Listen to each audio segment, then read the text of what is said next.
าศนอนกลางป่าเนาะเวลา9 โมงกองไฟเนาะอาจจะนอนเป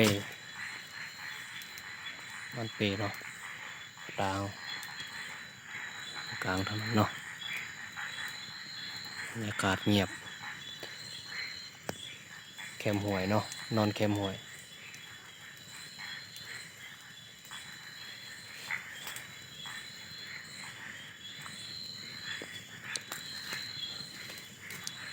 มัดใส่กันเลยก็ได้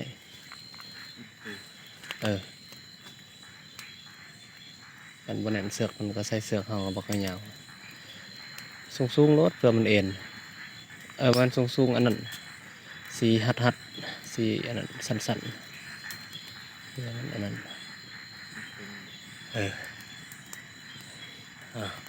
อยู่กลางป่าเนาะตีนผู้หลวงเสียงปืนกับบ่แตกจากเถื่อเนาะ